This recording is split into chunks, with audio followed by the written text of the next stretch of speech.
सोनपरी की कहानी। दुष्ट रानी परी की कहानी बहुत सालों पहले की बात है। एक जादुई नगरी थी। उसमें कई परियां रहती थी। उन सभी परियों की एक रानी परी थी जो बहुत चालक और घमंडी थी।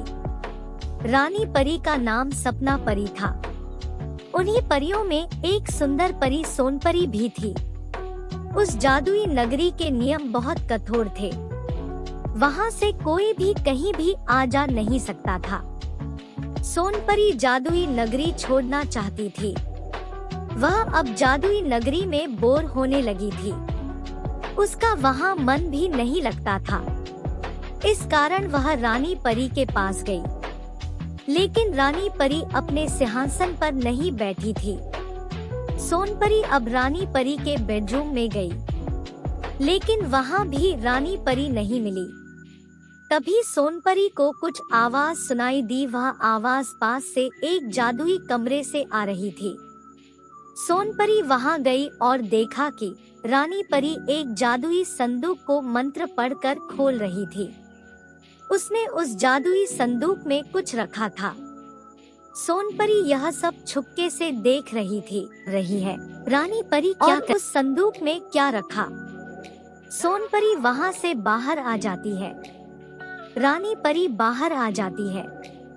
अब सोनपरी उस जादुई संदूक के पास जाती है और वही मंत्र बोलकर उसे खोलने का प्रयास करती है, लेकिन संदूक नहीं खुलता है।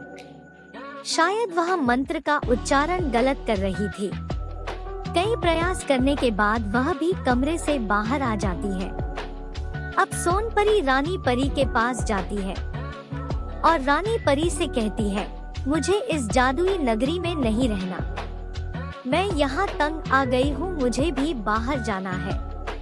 रानी परी बोलती है, ठीक है, कल मैं तुम्हें खुद समुद्र पार छोड़ने तुम्हारे साथ चलूंगी। रानी परी अगले दिन और जादुई संदूक के पास जाती है और मंत्र पढ़कर खोलने की कोशिश करती है।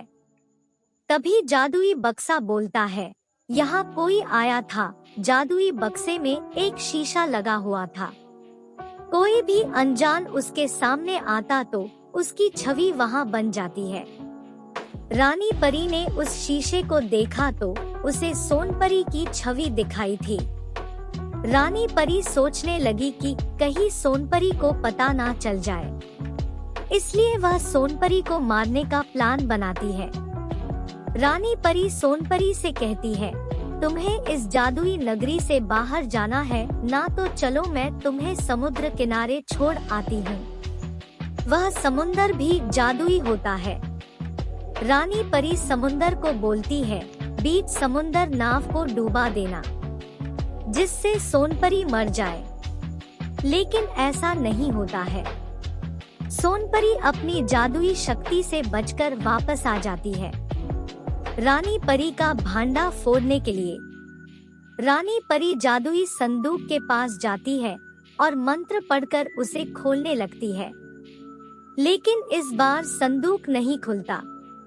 रानी परी फिर से कोशिश करती है, लेकिन फिर भी बक्सा नहीं खुलता। तभी वहाँ पर सोनपरी आ जाती है। रानी परी चौंक जाती है।